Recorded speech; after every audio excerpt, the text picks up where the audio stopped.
gentlemen, the American Public Transportation Association welcomes you to Los Angeles and the 2016 APTA annual meeting. This is the 135th year we've gathered for this flagship event to celebrate, connect, network, and learn from the very best in our industry.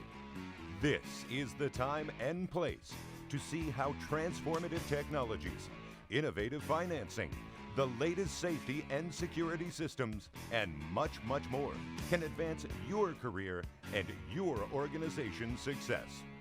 Our lineup of speakers includes Stephen Robbins with breakthrough ideas on diversity and inclusion, as well as Mike Murphy and Paul Bagala as they dissect the presidential campaign. On Wednesday, we'll hear from the dynamic women behind Boots on the Ground, Flats in the Boardroom, and end the conference focused on transformational leadership. We invite you to make the next 3 days your game changer. And what better place to absorb great ideas and meet remarkable people than in transit-rich Southern California, home of more than 24 APTA member public transit agencies, including our host, Los Angeles County Metropolitan Transportation Authority. And you're gonna love LA. And now, please welcome APTA Acting President and CEO, Richard White. I love LA. We love it.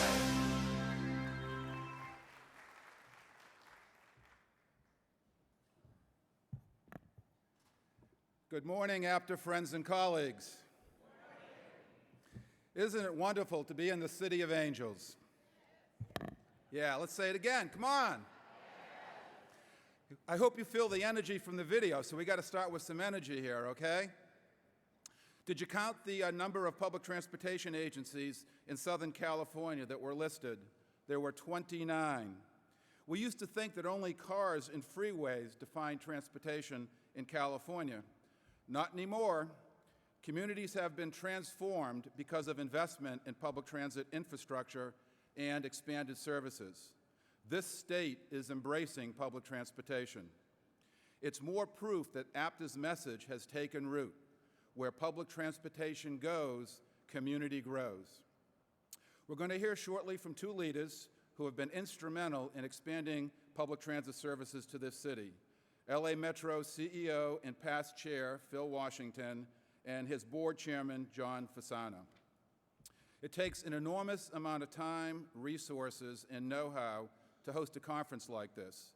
And they and all of the employees of the Los Angeles County Metropolitan Transportation Authority deserve our appreciation. Let's show them our thanks.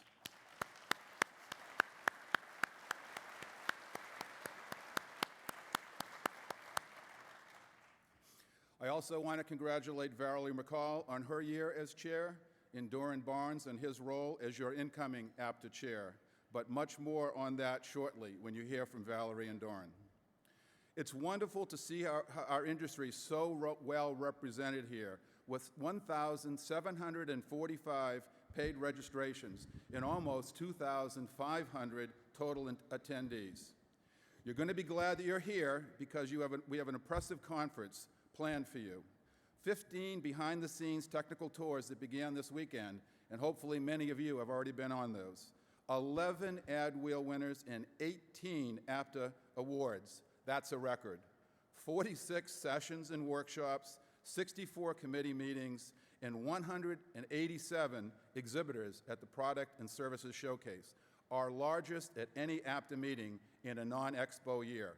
Please visit this showcase and these exhibitors if you have not done so already in Hall K in the Convention Center, just a very short walk from here.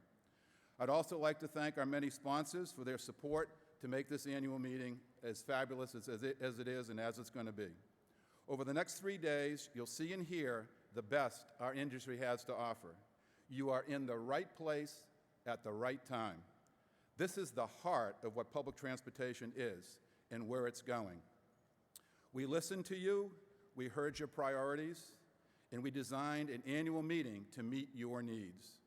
In much the same way, APTA is also at the right place at the right time. Following the passage of the FAST Act and other victories on Capitol Hill last year, we are doubling down on what's most important to you. Since assuming this leadership role a little more than 4 months ago, I've spoken personally with many of you, our partnership organizations, and many of our stakeholders. What I hear really resonates with me. It makes me proud of our industry. It makes me excited about our future. And it gives all of us at APTA a clear understanding of the work that needs to be done.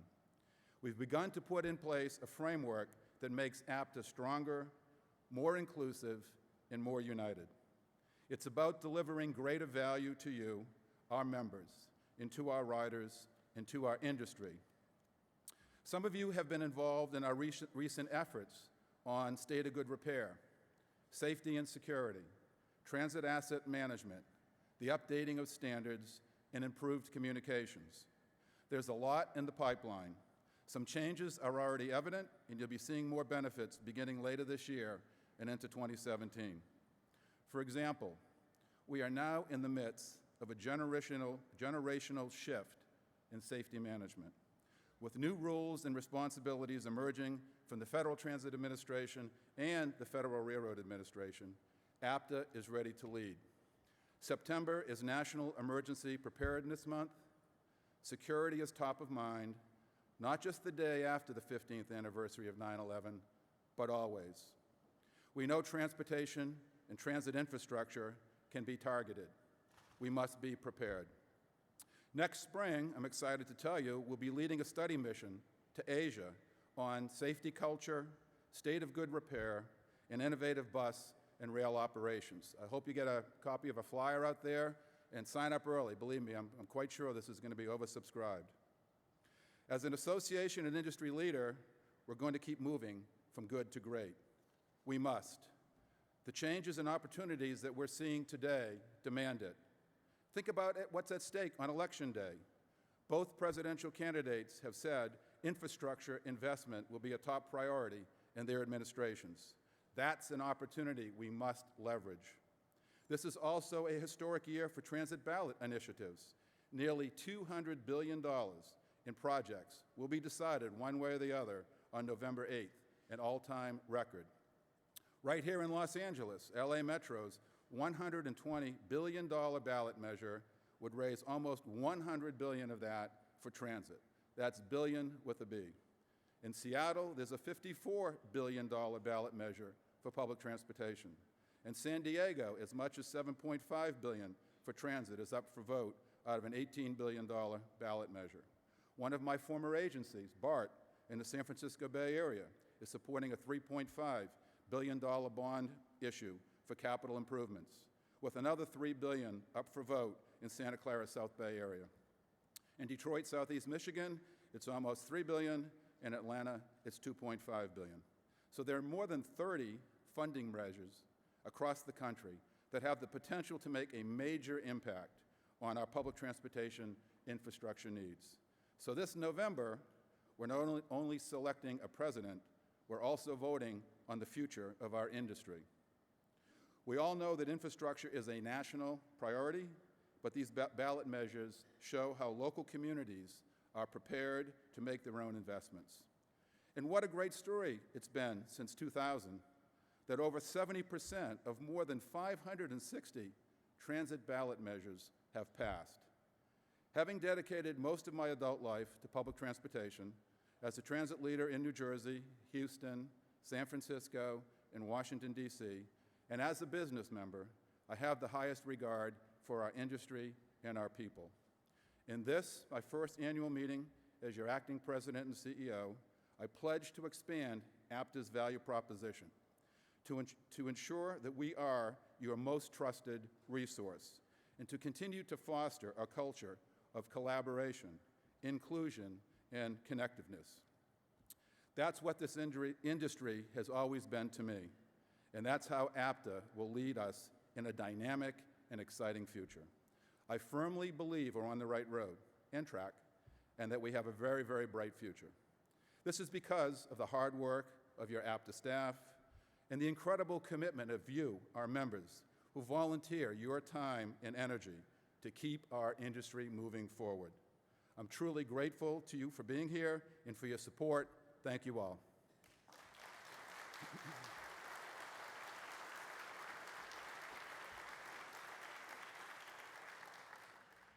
Thanks. So I want to continue the thank yous by introducing our sponsor for the opening session. This annual meeting wouldn't be possible were it not for our loyal supporters, such as Proterra. As you know, the company is a world leader in the design and manufacture of zero-emission vehicles. We're privileged to have this morning Proterra's President and Chief Executive Officer, Ryan Popple. Ryan has been a venture capitalist and was an early leader at Tesla Motors. Please join me in welcoming and thanking Ryan Popple and Proterra.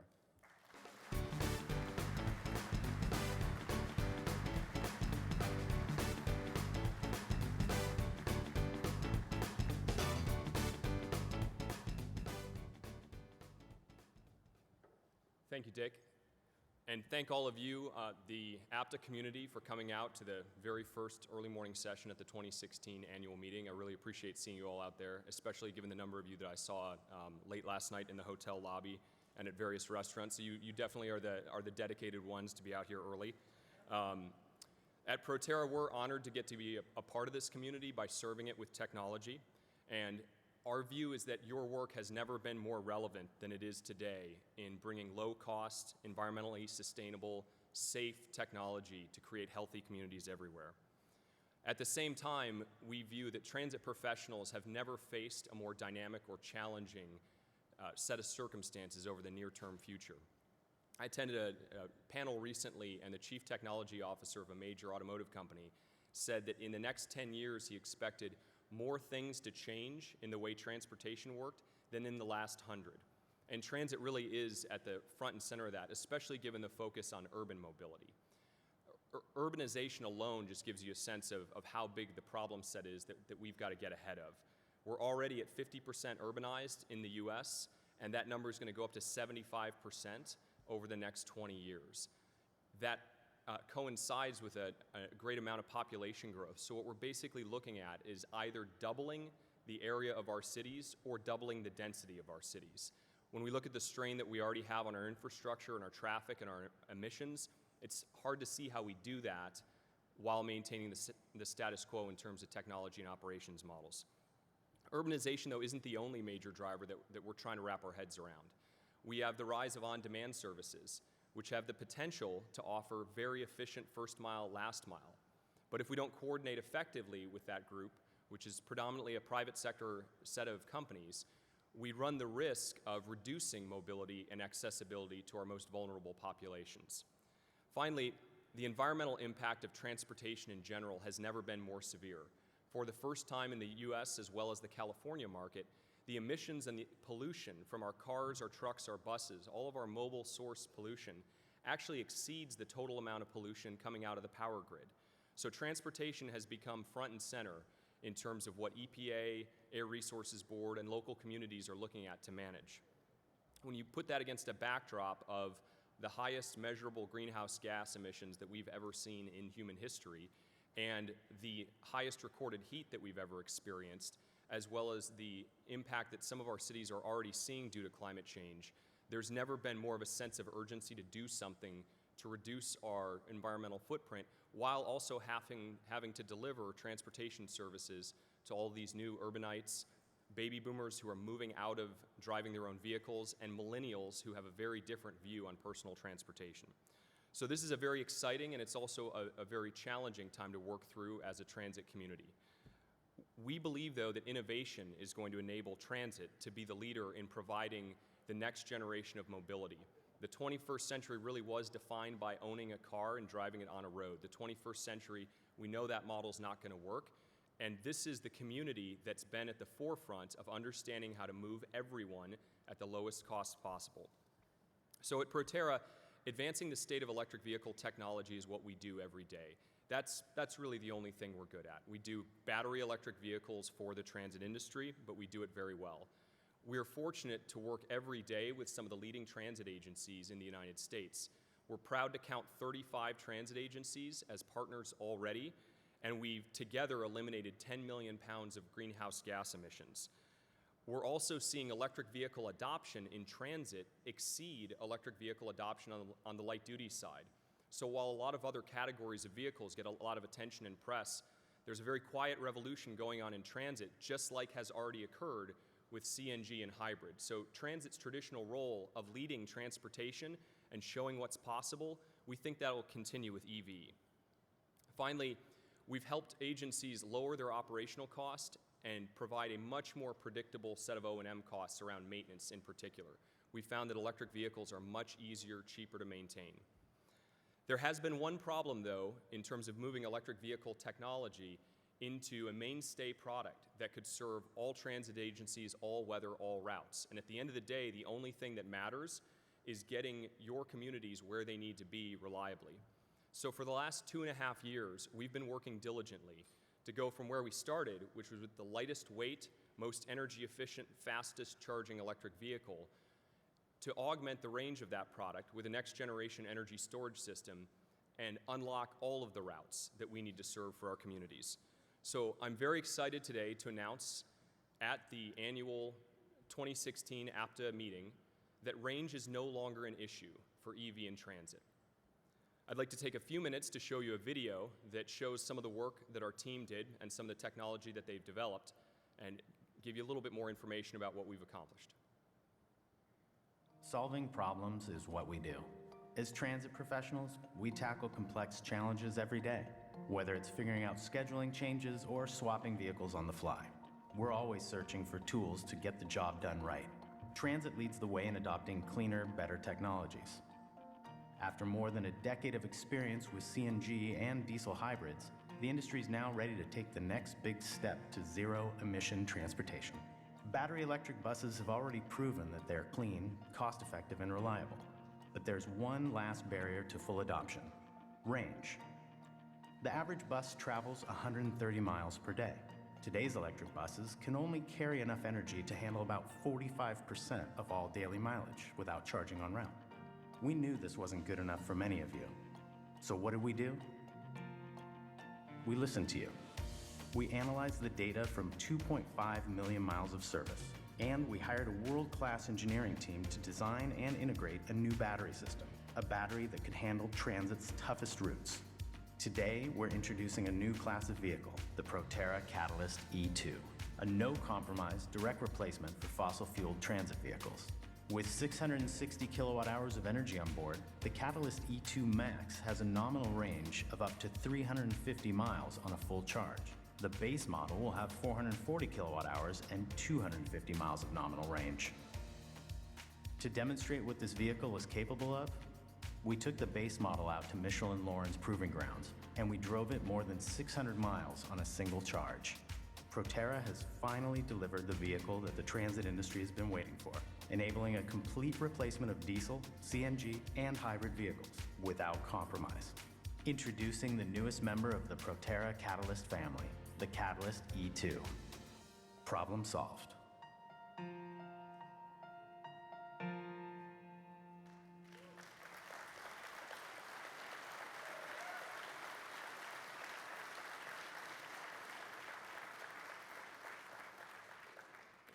As a company, we very much appreciate the applause for the technical achievement of breaking through that range barrier. The most exciting thing for me in terms of serving as the CEO of Proterra is seeing what is capable when you put together the best and brightest minds in U.S. innovation. So I have a lot of members from the Proterra team who are here today, not just sales and marketing who normally get to attend APTA, but also the engineers, some who you saw in that video, who really made that possible. I've worked on multiple generations of electric vehicle technology, going all the way back to Tesla in 2007, and I can say I've never been more proud of a program than the Proterra E2 program. So we are very much looking forward to getting to know all of you in the community that we haven't yet engaged with. Electrification is not the only major technology trend that's affecting your industry. It's one of several, but it's one that I think we all have to be ready for as it moves into implementation mode. So thank you very much for the opportunity to sponsor the opening conference of the 2016 annual meeting. Again, we're honored to be a part of this community. We take that responsibility very seriously.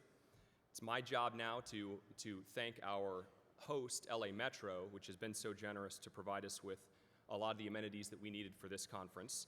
They have prepared a welcome video for all of us from LA Metro. And I look forward to seeing all of you over the next few days. Thank you so much.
Ladies and gentlemen, it's our pleasure to introduce the chairman of the Metro Board of Directors and a member since its 1993 inception, John Fasana.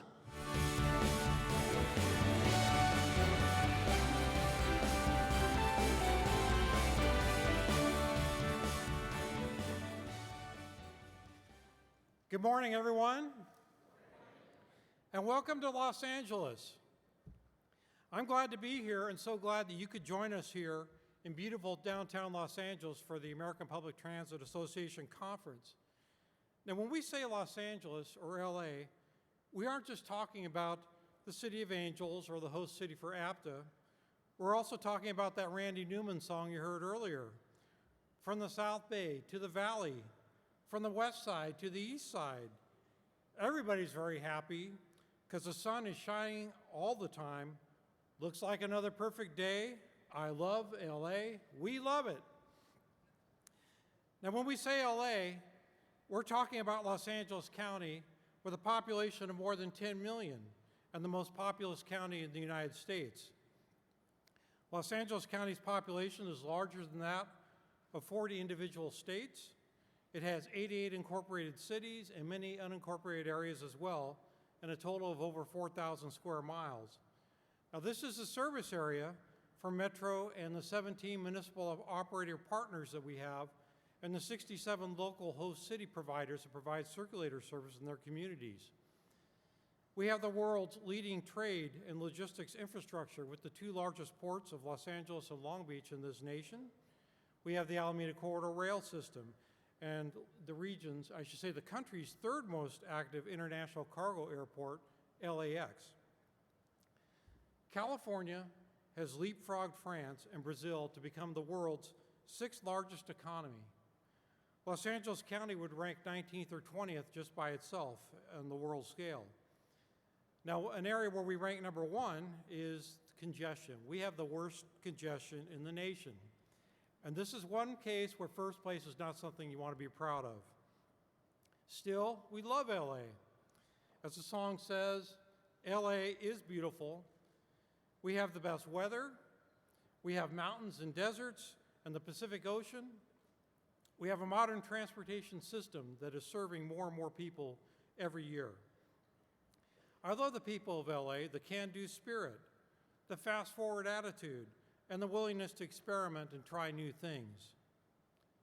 As many of you know, LA was once rich in transportation options, We had trolleys and streetcars all over the region, more than 1,600 miles of this trolley and streetcar network. But after World War II, the lines were removed, and at this point, it really doesn't matter why, but it happened. Our region was building outward. Land was plentiful, and the car culture was born along with our desire for mobility. Transportation fashion changed, and people no longer wanted to ride a bus or the train. Gas and cars were affordable. Gosh, in 1950, it cost 22 cents a gallon for gas. A new Cadillac was $3,600, and people could ride in style. So with plenty of free parking, brand new freeways and streets, this led to nearly every home and business getting cars, and the question became, why use public transit? And we drove ourselves straight into gridlock and smog. So oddly, air pollution really helped turn public opinion back toward transit. Add to that traffic congestion, the high cost of owning a car, and particularly for the millennials who will be here long after we are all gone, climate change. We have the beginning of a seismic shift in attitudes, and for those of you outside this region, seismic shifts are something to be watched carefully. Now, Metro CEO Phil Washington calls it a transportation revolution. I think that's basically right. This is an area that now is built out. Much as people would like freeways, no one wants one in their neighborhood. They don't want to give up their house for one. When traffic delays make us crazy, do we sit and stew? Well, actually, as a leading area of congestion, we have plenty of time to sit and plenty of time to stew. Probably about 80 hours average per motorist per year. So we also began to do something about what we could do to improve traffic in this region. And that's why now we have 105 miles of rail, up from 0 miles 26 years ago, with more on the way. That growth has been powered by Measure R, and it was passed back in 2008. This ballot measure really, in the midst of the Great Recession, really helped to set our future course and really accelerate transportation improvements in this region. Now, last year we celebrated the 25th anniversary of our rail renaissance. This spring we opened 2 more lines. The Gold Line Foothill extension, you saw that beautiful bridge, that freeway bridge on your graphic earlier. It serves my city of Duarte in the San Gabriel Valley, and it's been very successful. And the Expo line, which takes you from Los Angeles, and you can board it really very close to here, right to the Santa Monica Pier, the historic end of Route 66. So we're in the midst of a multi-year effort to shore up our first line, the Blue Line to Long Beach, to prepare it for another 25 years. We know that maintenance of our existing service is extremely important for current and future riders and for their safety. But we have 3 rail projects under construction at the same time, and I hope you'll take advantage of some of the tours that we're offering this Wednesday. We're buying buses, 250 buses in the past year alone, to modernize and lower the age of our fleet. We're studying and planning new rapid bus transit lanes to speed our bus routes. And we're responding to the public change from a single mode of travel mode to multi-mode. We're partnering with ride-sharing services like Uber Pool and car-sharing services like Zipcar. We're building bike lanes and bus lanes. We have 25 route miles of express lanes on 2 of our region's busiest freeways, and again, you'll need a transponder to use those, but they do help with efficiently utilizing the freeways that we have, which are going to be very difficult to add on to. But we need further funding to accelerate our list of projects that are already in the pipeline and build the best possible system for our region. We also need a sustainable funding source to keep our existing and future lines in good repair. And we need to give more money to our local communities for the road improvements they need to make and the shuttles that they need to operate.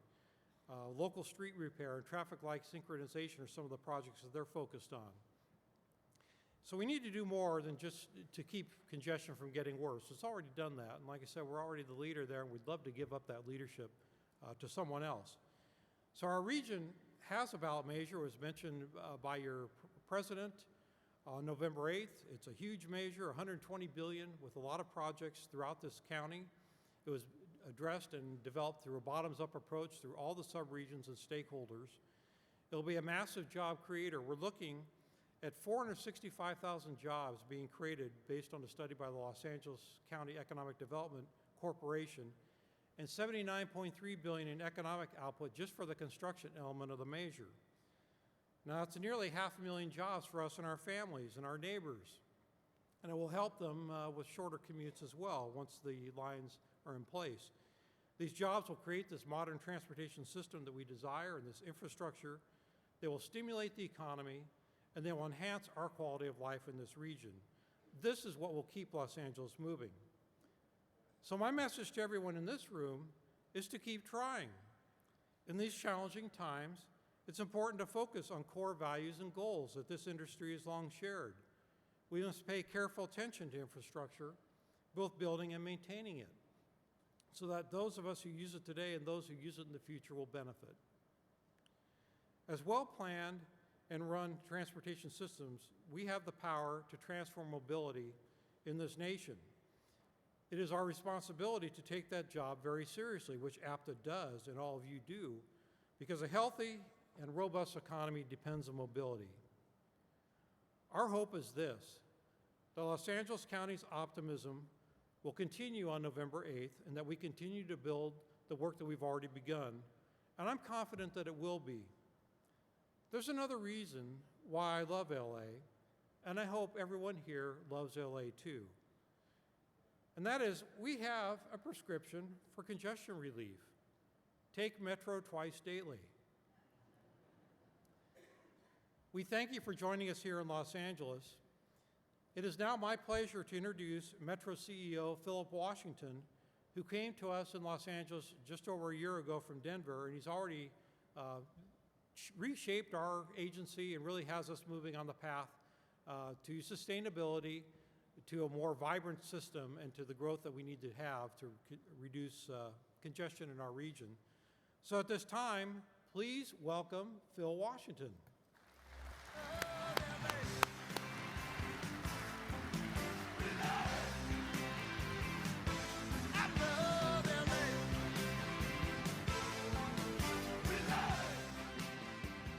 Thank you, Chairman Fasana, and welcome everyone to Los Angeles. Before I do my comments or make my comments, I want to thank all of the Metro volunteer employees that are working this conference. Please give them a hand, all of them.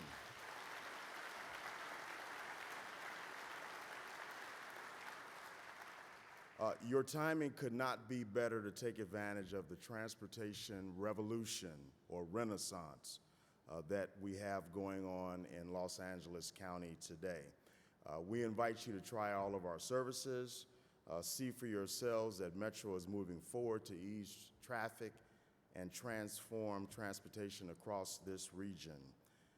During the past 26 years, we've opened, as Chairman Fasana mentioned, 105 miles of rail, along with 2,200 buses. We can take you to Santa Monica Pier. Hopefully you went out there, and the beach, the ports of Los Angeles, Long Beach, Hollywood, Pasadena, Universal Studios.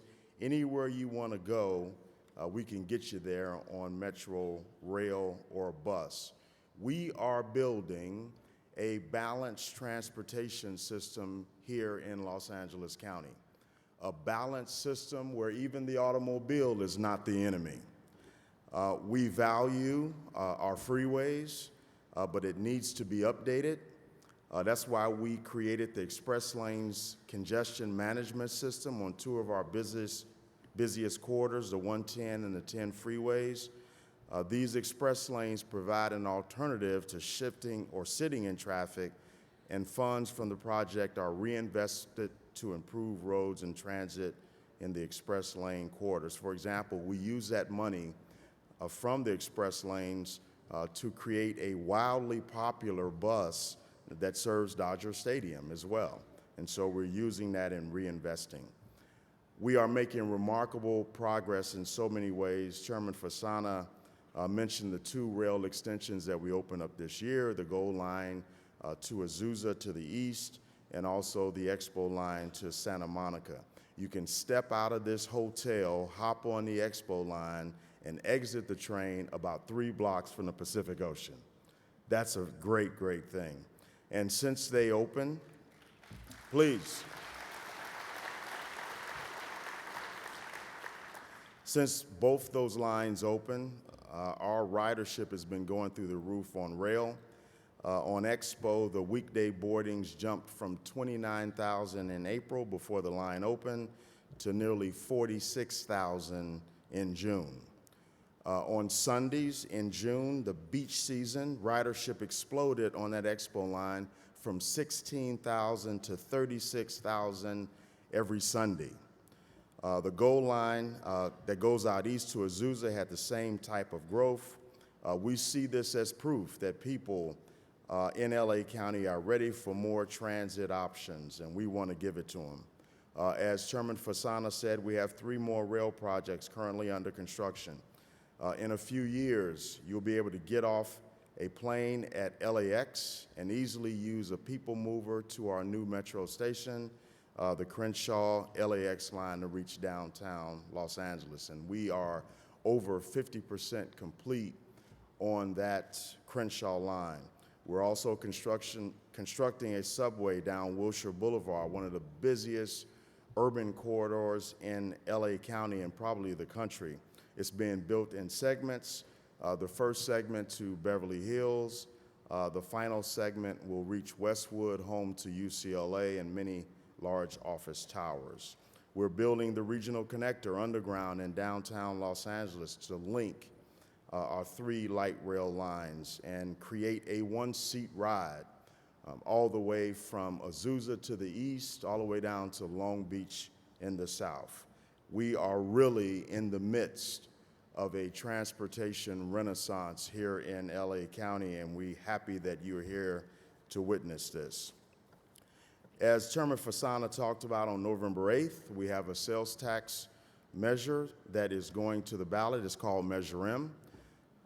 The tax measure was crafted through a collaborative bottoms-up process where we asked the subregions in LA County to identify and prioritize their own projects. We evaluated those projects, sequenced those projects, and we're ready to build those projects right now, both transit and highway. The measure will establish a new half-cent sales tax and extend the existing half-cent sales tax as an ongoing, sustained funding stream. It will generate, as Chairman Fasana mentioned, $120 billion over the next 40 years. This is a generational impact. This is leaving what I call an infrastructure inheritance for our children and our grandchildren.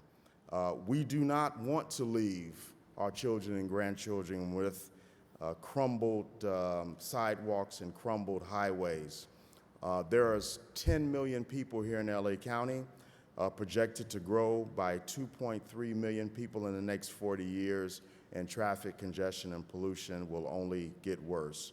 Now, the measure or the goals of this measure are to ease traffic congestion, expand rail and rapid transit systems, repave local streets, repair potholes, and synchronize traffic systems, make public transportation more accessible, keep fares affordable for seniors, for the disabled, for military veterans, for students, and to create jobs. Chairman Fasana mentioned 465,000 jobs created through this measure. This is really a huge impact on not just LA County, but the country as a whole. At Metro last year, we safely carried 441 million boardings, and we're proud of that. Our safety is paramount.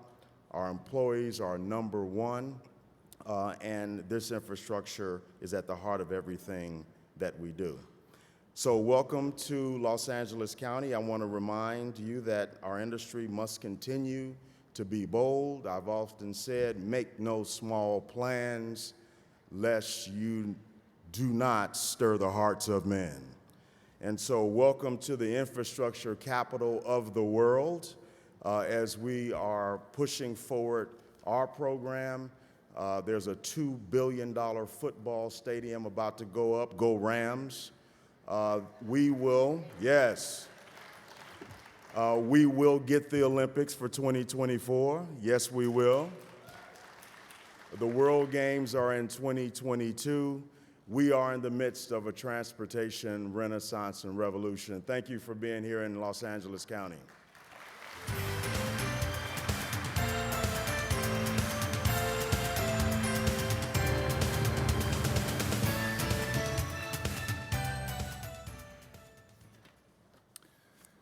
Thank you, John and Phil. Thank you for making us feel so welcomed here in your wonderful city. As we get ready to hear from APTA Chair for the 2015-2016 year, let's take a moment to view this video. Inspiration and conviction. These are the hallmarks of Valerie J. McCall's year as APTA Chair.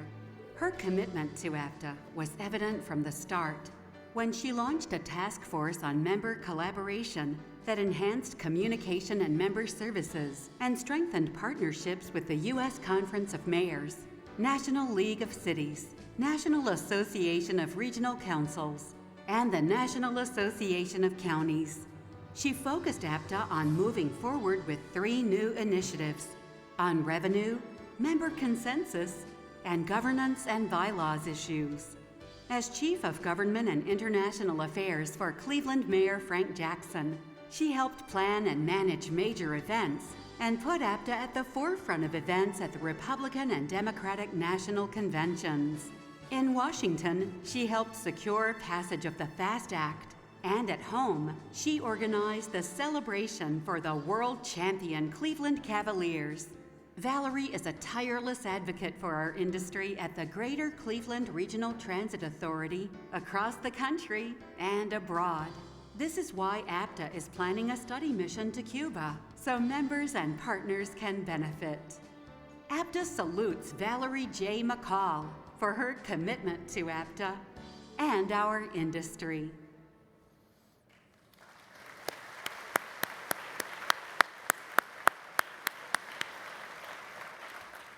I think we can all agree that Valerie has been a bundle of energy, and she has steered us through a very active year. Ladies and gentlemen, please join me in welcoming APTA's chair for 2015-2016, Valerie J. McCall.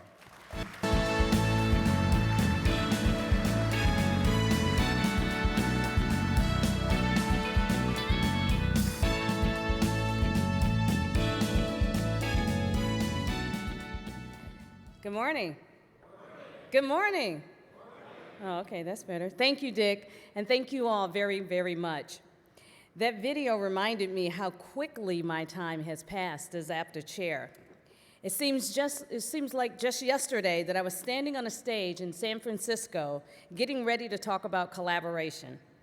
I began that speech with a long list of thank yous, as you all know. But this morning, I want to express my gratitude to the people who helped me fulfill my duties as chair.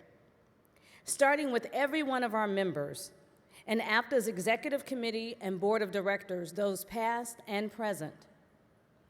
It has been an honor to serve you. I'd like to now introduce a video of the outgoing executive committee members. Los Angeles County Metropolitan Transportation Authority. Michael Allegra, Kiv Allegra Consulting. Christopher Boylan, the General Contractors Association of New York, Inc. Paul Jablonski, San Diego Metropolitan Transit System. Jeannie Krieg, Eastern Contra Costa Transit Authority. Keith Parker, Metropolitan Atlanta Rapid Transit Authority. Please join me in giving them each a round of applause.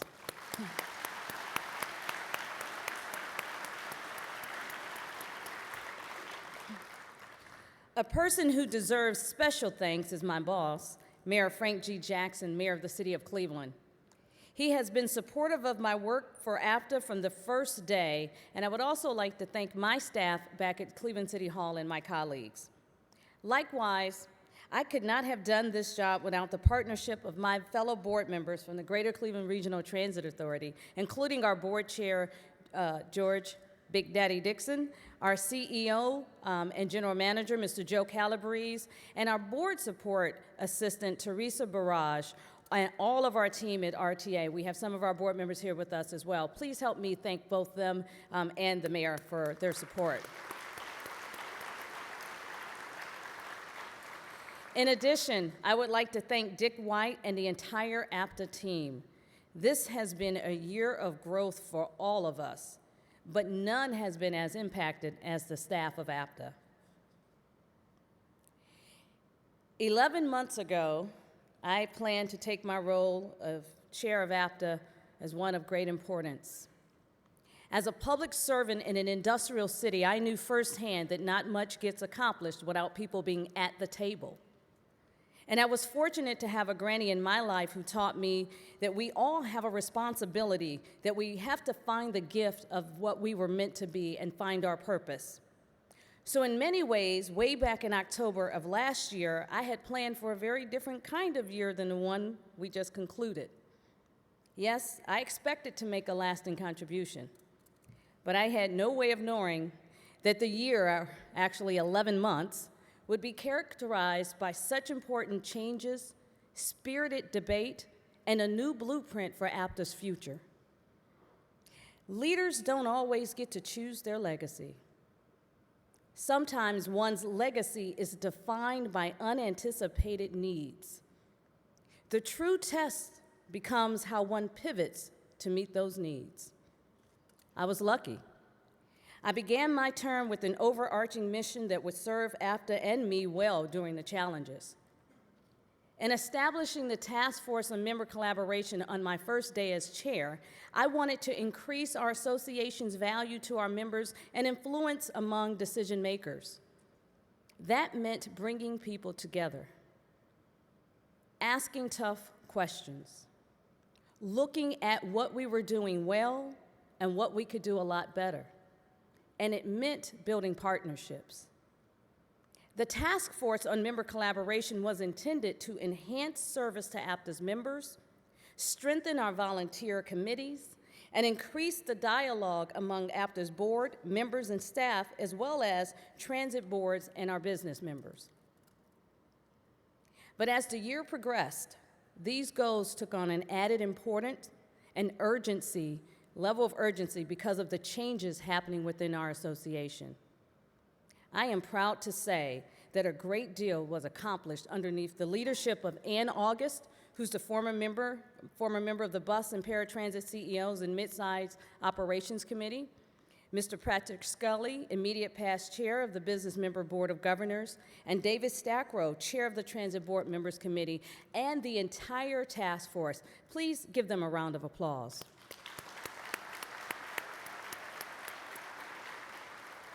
The task force's many achievements are summarized in its final report, which can be reviewed on APTA's website and, of course, in our annual package here that we have in the back of the room. But I do want to mention a few highlights. We increased collaboration among APTA's many committees, and we aligned their work with our strategic goals. We emphasized more communication among small and mid-sized operations and large legacy agencies, commuter rail, and bus CEOs, business members, and transit board members.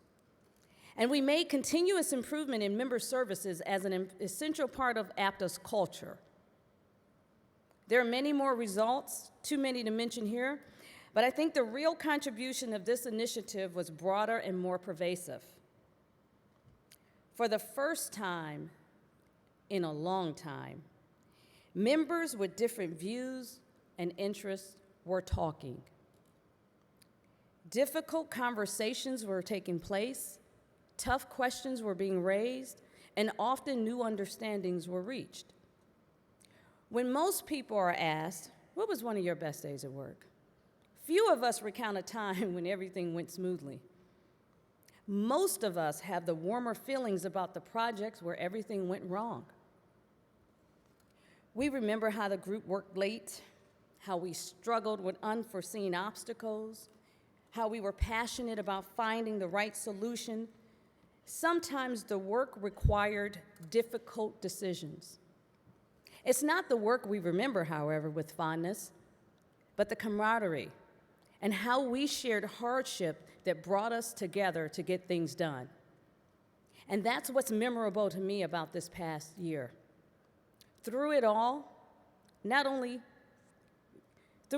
not only began strengthening APTA for the future, but we also delivered valuable benefits to our members. For example, as you heard, we rallied around common goals to help pass the FAST Act, our first multi-year funded bill in many years.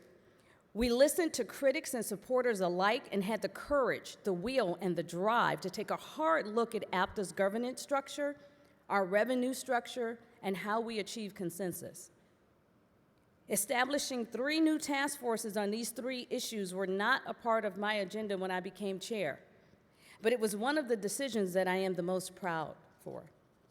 And we also carved out a more visible role of our industry by working with strategic partners like the U.S. Conference of Mayors, the National League of Cities, the National Association of Regional Councils, and National Association of Counties. We're now in a better position to influence a new president and a new Congress, state and local officials across the country on the critical importance of public transportation.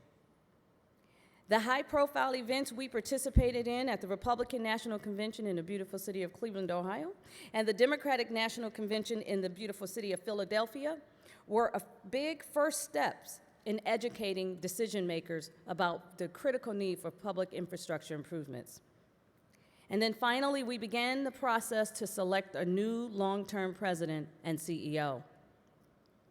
Our incoming chair will shepherd that important effort along with our officers and a committee of APTA members who volunteered to help APTA take us to the next level and take us into the future. I hope that it will be guided by the many lessons that we learned this past year.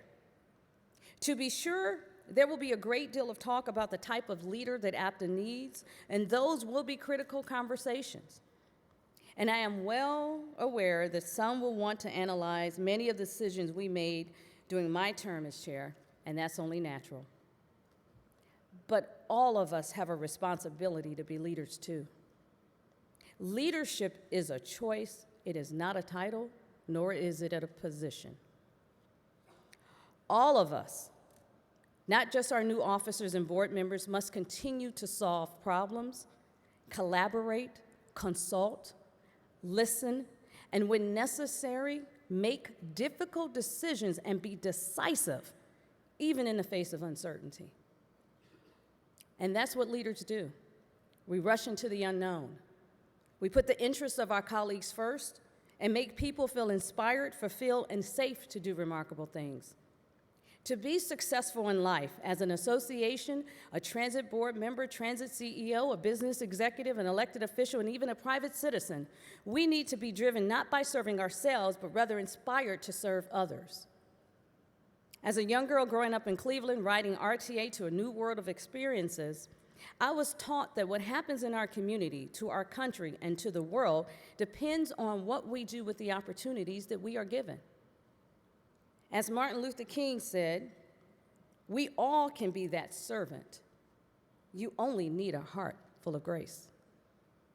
Today, more serious challenges and exciting opportunities faced our industry more than any time in our history. Thanks to the work of many, I am confident that I am leaving my role as chair, having put in place the elements needed to ensure APTA's continued growth and success. I think we can all agree that APTA is stronger today and on a path to become even more successful. If we strive to do what's right and not what's easy, if we are guided by the love of this industry and our deep responsibility to our fellow members, our legacies will write themselves. And those legacies will be worthy of the public we are sworn to serve. Thank you for giving me the opportunity to serve you. Thank you.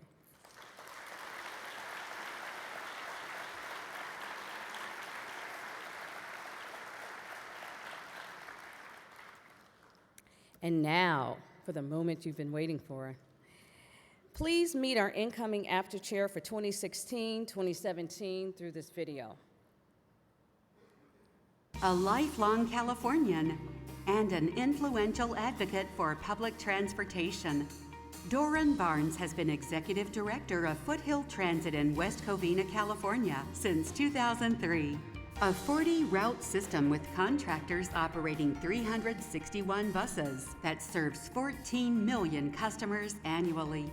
Foothill Transit has been at the forefront of sustainable transportation and has committed to having an entirely zero-emissions fleet by 2030. Doran served as Deputy Executive Director before being named to lead the agency. Doran also serves as a member of the Board of Directors of Access Services Incorporated in El Monte, California. He is also very involved in his community. Previously, he was Vice President of Transit Management for TransDev. He's also been CEO and General Manager of Tulsa Transit, a planning manager at Monterey Salinas Transit, and a transportation consultant at Ernst & Young. His passion for our industry began at the University of California, Davis, where he drove a double-decker bus, and later he rose to Assistant General Manager there. A dedicated proponent of diversity and inclusion, Doran chaired APTA's Diversity Council this year, leading the dialogue at major APTA conferences. He is very active at APTA, serving on the executive committee a total of 6 years in several roles. He has chaired the Blue Ribbon Task Force on Workforce Development. He's been a member of APTA's Human Resources Committee from 2001 to the present, and the Leadership APTA Committee from 2005 to 2013. In fact, Doran is the first APTA chair to have graduated from Leadership APTA in 1999. He was elected and served as Secretary-Treasurer, providing a steady hand for APTA finances. Ladies and gentlemen, please welcome APTA's new chair, Doran Barnes.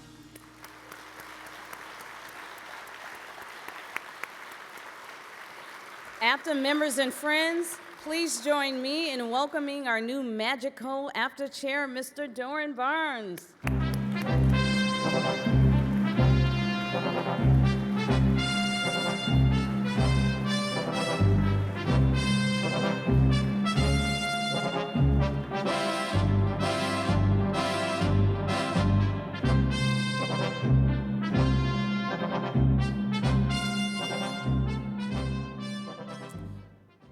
Thank you, Valerie, and good morning. It's been an honor to serve as your vice chair, Valerie, and it's an honor to stand before you here today. Our session today is entitled, Where Public Transportation Goes, Community Grows. Think about that saying for just a moment. It's a powerful saying. It can be used in many different ways. When I think about community, I think about my first APTA experience. My first involvement with this community was at the annual expo in Houston, and I came here, and you provided me with that great, wonderful, warm welcome. I realized that this was a very special place. This was a special industry, a community of people that worked together to make lives even better. I was touched by how important this community is, how much we came together and it made all this work. Well, 8 years later, I was at the annual meeting in New York, and I had the distinct pleasure of being a member of the Leadership APTA class during that session.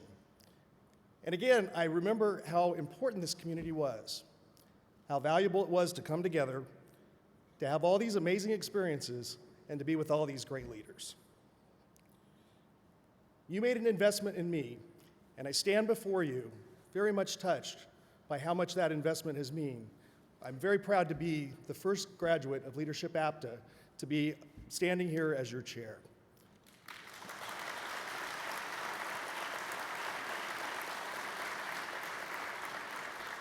Would all the members of the Leadership APTA graduating classes please stand and be recognized? Let's give them a big hand. Please bring up the lights.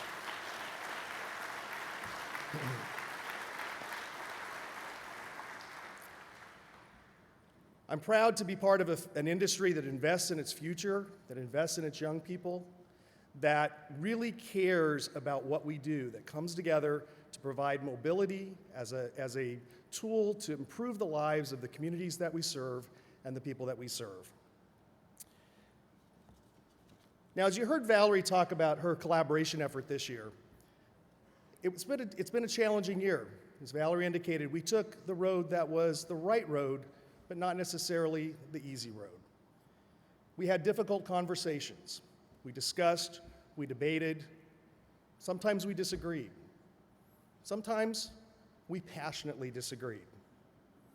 And I think that passion comes from our deep commitment to the work that we do, to the way we improve the lives of the communities that we serve and the people that we transport. It's a deep-held passion that makes us so excited and so deeply felt in terms of what we do and how we come together. But when I think about our community, it really goes deeper than just the sense of community. When I really think about this group, this is a family. We come together as a family. We come together as a family of professionals, a family that so deeply cares about the work that we do, the services that we perform, and this great association where we all come together as that one great family. Now again, Valerie led us through some very difficult discussions, some difficult decisions. I believe that we are stronger. I know that we are stronger because of the leadership that she has provided and the journey that we have taken together. We've come a long way. We have a lot more work yet to do. But Valerie, it's through your efforts, through your leadership that we've gotten to this point. Now I've got to tell you, as I've thought a lot about this moment, I've thought about being here for a very, very long time. And as I went through this last year and supported Valerie and supported the work of our leadership team, supported the work that we're all doing together, I've often wondered what this day, what this moment would be like. Am I coming to an association, to a family, to an industry that is struggling, that's divided, facing a difficult time? How strong is this family? How strong are we all together?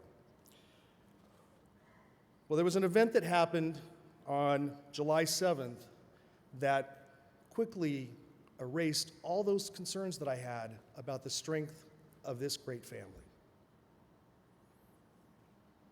Let me interrupt for a minute. DART has just tweeted something. Right. Sean, you have that tweet? DART is confirming for us now 4 of their officers have been shot and wounded. 1 DART officer now confirmed dead. Go.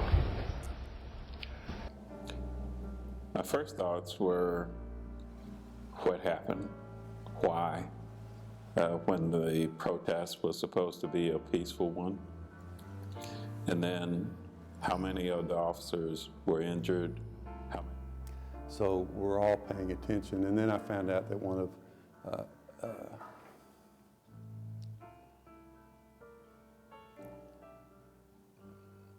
of our police officers was killed. The 3 injured officers, they had been here. Our female officer had been here for 6 years. 1 male had been here for 7, and another had been here for 10. They were assigned to the Central Business District, downtown specifically. 2 of them were assigned to what we refer to as the Triangle, which was West End Station, West Transfer Center, and Rosa Parks Plaza. Well, as I said, we are a small industry. We know each other. I mean, there's only 1 transit agency per city, unlike other businesses where you may have 10 up and down the street and hundreds in a particular city. We're only 1 per city. We know each other. We relate to each other. We support each other. And so, you know, sometimes things get tough. And we may not always agree on issues as it relates to our industry. But when the chips are down or when something happens, you know, it's a family. We cannot match the sacrifices made by officers Zamaripa and Arons, Kroll, Smith, and Thompson. But surely we can try to match their sense of service. We cannot match their courage, but we can strive to match their devotion. May God bless their memory. May God bless this country that we love.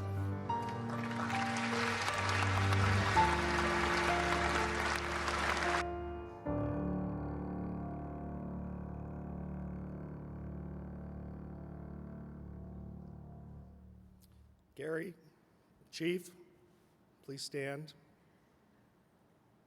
Gentlemen, we stand with you, please.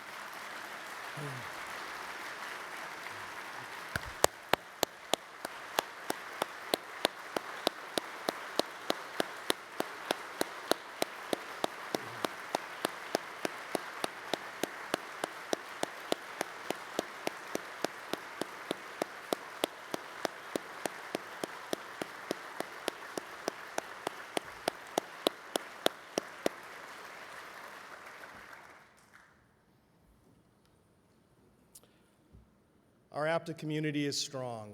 Our APTA family is strong. When times get tough, we come together.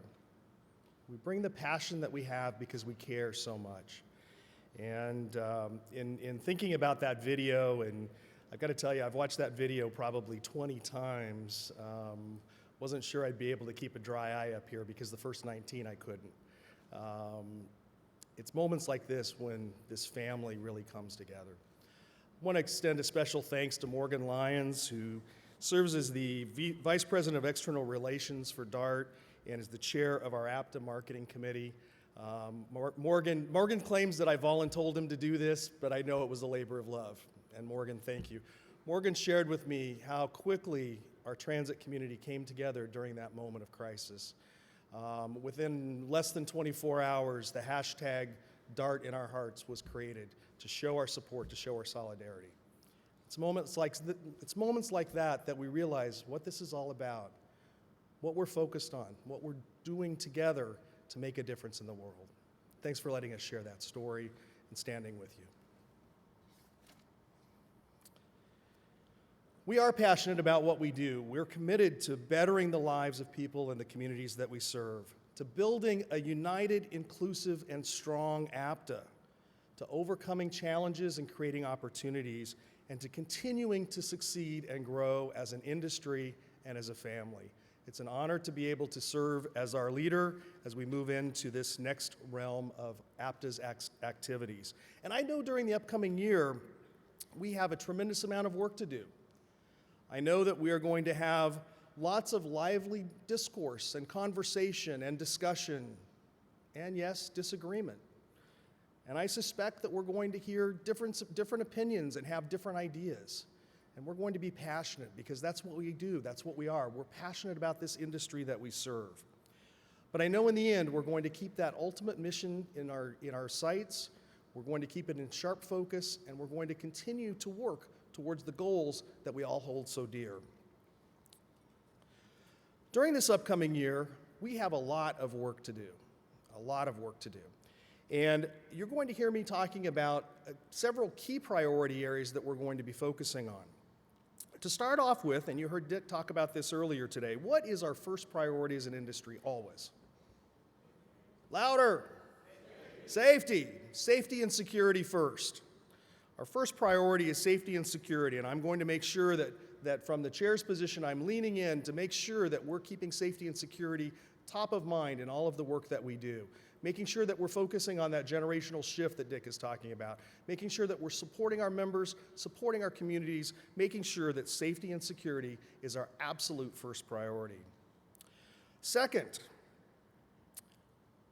the election is 57 days away, and I'm not quite sure if we're going to be better, stronger with Hillary Clinton, or if we're going to make transit great again with Donald Trump. Or maybe something altogether different. But what I do know is that our agenda absolutely must be an urgent priority for the new president and the new Congress. We've already begun that great work under Valerie's leadership. We had a level of exposure and involvement and engagement at both the Democratic National Convention and Republican National Convention that our industry has not seen before. We're going to continue to build on that momentum to ensure that our agenda has the highest priority. And the great news is that there's a tremendous amount of discussion about possible funding for infrastructure and infrastructure investment. We have to be right there, ready to move into that discussion as it continues. Third, we have an opportunity, but not only an opportunity, but a responsibility to continue to strengthen APTA's governance structure, which is key to our future success. We already have a governance and bylaws task force that is well underway. We started this annual meeting with some very robust discussions with ideas and directions and thoughts, the same passion that we bring to all the work that we do. Our bylaws were last updated 5 years ago. We want to make sure that we're preserving and enhancing the great things that came out of that and taking advantage of those opportunities to make us even stronger. I've challenged our task force chair, Nuria Fernandez, along with co-chairs Chuck Walkley and David Stackrow, to move decisively, to bring forward recommendations to us, and I believe and anticipate and look forward to reporting to you at our annual meeting in October of next year the changes that we together have made to ensure that APTA has a strong governance process. The fourth item, begin our CEO search. We've already created a task force as well. In fact, that group will be meeting after our general session today to begin to focus on one of the most important tasks that a board can ever complete. I will be personally leading our CEO search task force along with our other officers, and through this process, we'll be re-examining the CEO compensation and performance evaluation processes and philosophies. We'll be identifying the skills, knowledge, and leadership style that we need for this moment in APTA's history, and we'll conduct a thorough and thoughtful national search. We're going to make sure that we take our time to get it right as opposed to rushing to get it fast, and we're going to have a discussion about what that timeline looks like. The one thing that I do know is that with Dick White in place as our acting CEO, we have the right person in the position at the right time to keep us moving so that we can take our time to have that considered evaluation as we move forward. The fifth area, and you heard about this in the opening video, and it's an area I'm very excited about, is to refresh our approach to diversity and inclusion. If you think about our industry's involvement with diversity, in many respects, our industry played a pivotal role with Rosa Parks on that bus many years ago, but it goes way beyond that. Our Diversity Council has made sure that diversity and inclusion is an important part of the conversation, but we have more work to do. Just 2 days ago, the APTA Board of Directors changed our diversity and inclusion plan to specifically recognize those members of our LGBTQ community. I'm very happy that we did that. I think we were a little late coming to the game on that, but we have even more to do. And I've tasked our Vice Chair, Nat Ford, who will be serving as the chair of our Diversity Council, and Diversity Council Vice Chair Conan Chung, with refreshing and enhancing our diversity plan, our diversity reporting, and our Diversity Council. And I'm looking forward to engaging them fully. Now, at this point, I'm out of fingers, and I'm running out of time. But if you'll give me one bonus item here, the last area that covers all of the other activities, and I'm sure many of you are sitting out there saying, well, my thing wasn't on the list. There are lots and lots of things that we do here within this great APTA family, and we're going to continue to focus on all of those, focus on that value proposition for our members, make sure that we're delivering value for all of our members. This includes our conferences, our groundbreaking research, our advocacy in Washington, our communication strategies, our development of future leaders, and that little thing that happens next year called Expo. It's going to be a busy and exciting year. Excellence and value will always be at the heart of all of our efforts. This evening, we have a very exciting event, and I look forward to seeing you all there. Throughout the year, we'll be supporting the work of our foundation. That sort of fits into the multi-hand slide there. Under the leadership of our APTA Foundation, or APTA, American Public Transportation Foundation, I got to get that right. Our chair, Jennifer Mitchell, and Vice Chair Hugh Mose, and all of our great foundation board members. This year, our foundation awarded $130,000 in scholarships, a new record. Give yourselves a hand because you made that happen.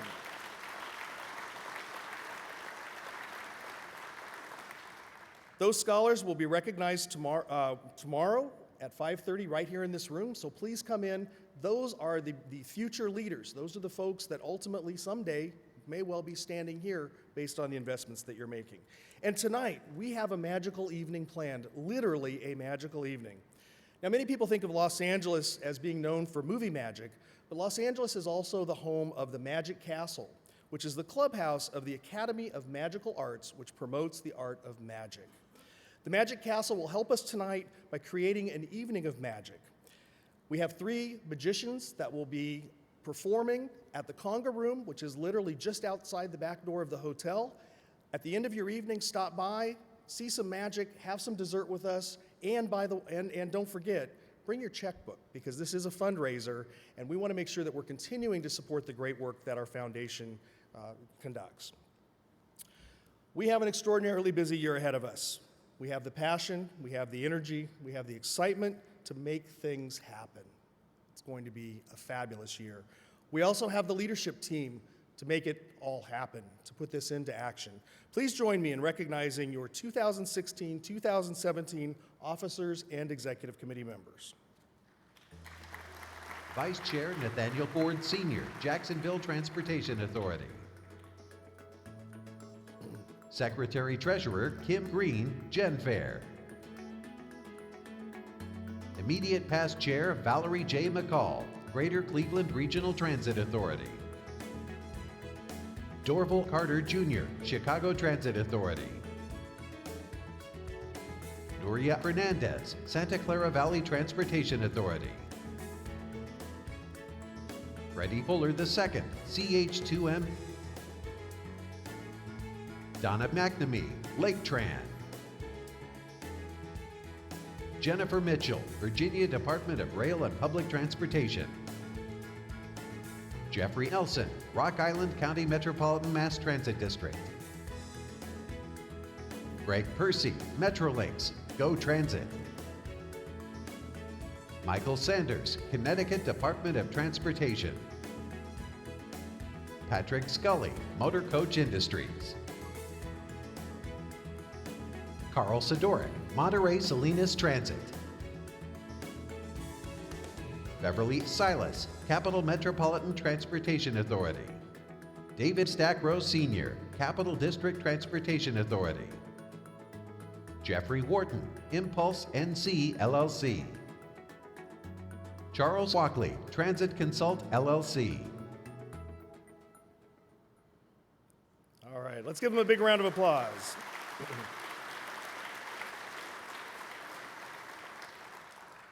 All right, well, as I bring my remarks to a close here, I do have a couple of quick thank yous that I want to express. First off, to the Foothill Transit Board of Directors, led by Chair Carol Herrera and Vice Chair Corey Kalakai.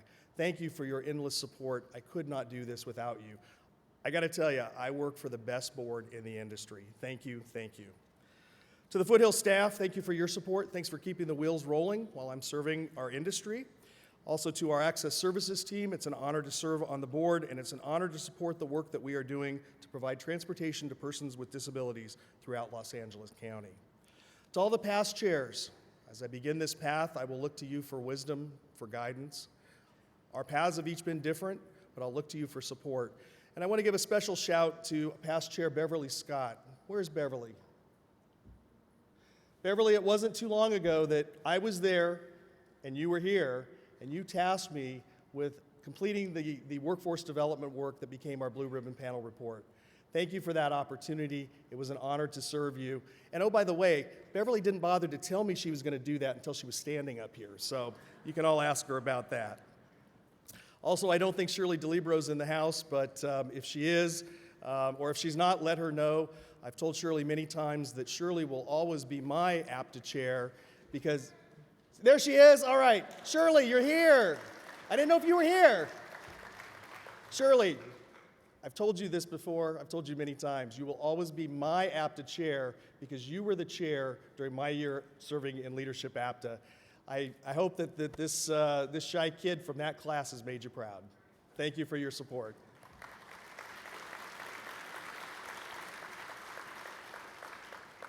Finally, to my two beautiful daughters who are sitting here in the front row, Tracy and Kindred, thank you for your support, for your encouragement, for believing in me. You mean the world, and I'm so proud of the young women that you've grown into. And to my wife, Cynthia, your patience, your endurance, the phone calls at all those goofy hours. For all of you on the East Coast, keep in mind that 9 o'clock on the East Coast is 6 o'clock in California, so those early calls, I might be in my jammies and she's wondering what I'm doing. So thank you for your patience. I love you very much.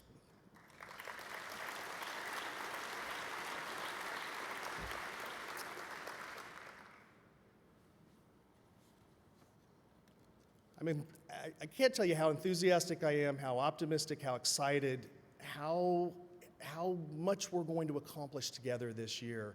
It's going to be a great journey, and I am so pleased and honored to be taking this journey with my great APTA family. So thank you so much.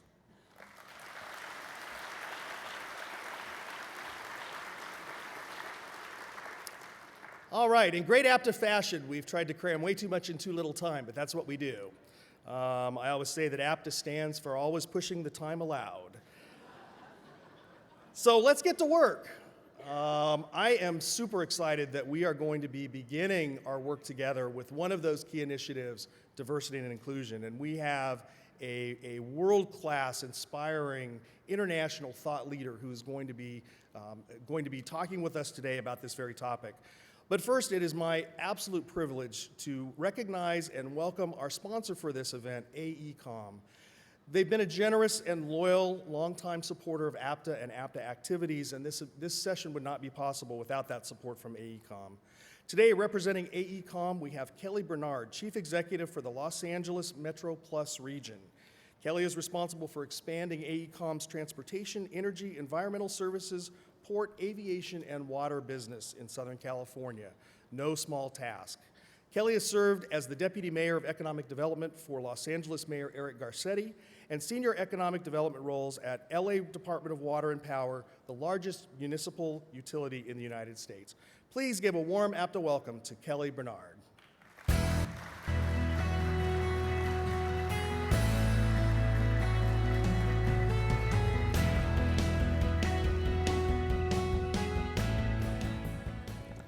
Thank you, Doran, and congratulations. Good morning, ladies and gentlemen. On behalf of all of AECOM, welcome to the City of Angels. We are thrilled that this year's annual meeting of the American Public Transportation Association is here in our hometown. AECOM was born in Los Angeles, and it still is our headquarters. Los Angeles is a world-class city, one that is known for quality of life, the spirit of innovation, and creativity and diversity. It is a city where my former boss, Mayor Eric Garcetti, has said, everyone can feel at home. And while we like to think of ourselves as unique, Los Angeles has a lot in common with cities across North America. We are all on the front lines dealing with unprecedented and interconnected urban issues. Growing populations, aging transportation infrastructure, congestion, and the need for more livable communities, just to name a few. How we address these challenges will shape our city's future. Responding to these challenges against a backdrop of ever-tightening budgets and competing priorities can be daunting. Developing sustainable and innovative solutions is critical. AECOM's purpose to deliver a better world is exemplified by the work we have done in cities, large and small, around the globe. So just what does delivering a better world mean? Rather than me trying to explain it, let's watch a short video. The world is not short on challenges. You don't have to look far to find them. There are 7 billion of us, and counting. 7 billion people who need homes, schools, hospitals, places to work, clean water, energy, security, and each other. 7 billion people connected by rail, bridges, roads, airports, seaports. And a common desire to leave this world better than we found it. It's one thing to imagine that world. AECOM was built to deliver it. We are a global, diverse community working together to create new possibilities for the communities around us. Different disciplines, different backgrounds, and different perspectives, connected by a common goal. Solving our clients' most complex challenges. We know that amazing things happen when we meet those challenges together. Our projects transform cities, develop economies, and protect environments. We bring new life to the heart of the neighborhood. We bridge the gap between what is and what can be. We do what's never been done so the world can learn what must be done. Every day, we deliver new opportunities for clients and communities to help 7 billion people from different cultures, races, religions, and backgrounds look forward to tomorrow. We are AECOM, built to deliver a better world.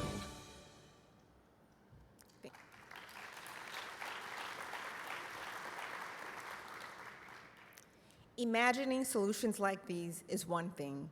I am proud to say AECOM delivers them. Take the Los Angeles County Metropolitan Transportation Authority, one of our most important client partners.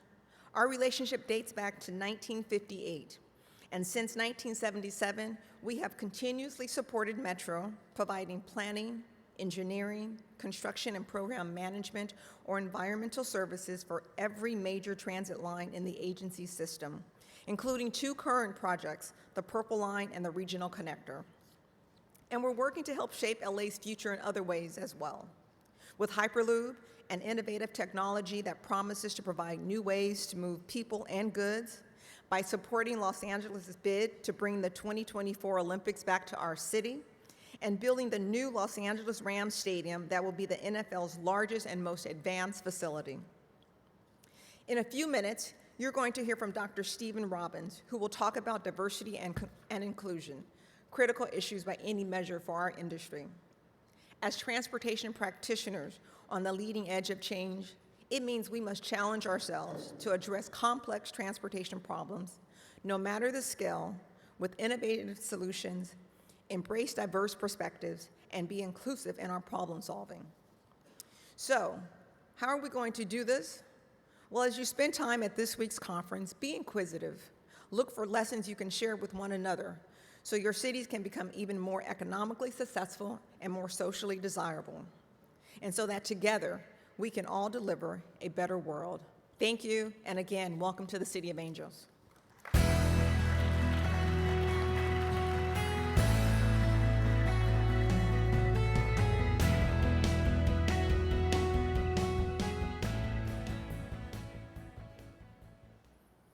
Well, Kelly, thank you so much, and thanks to all of our friends at AECOM.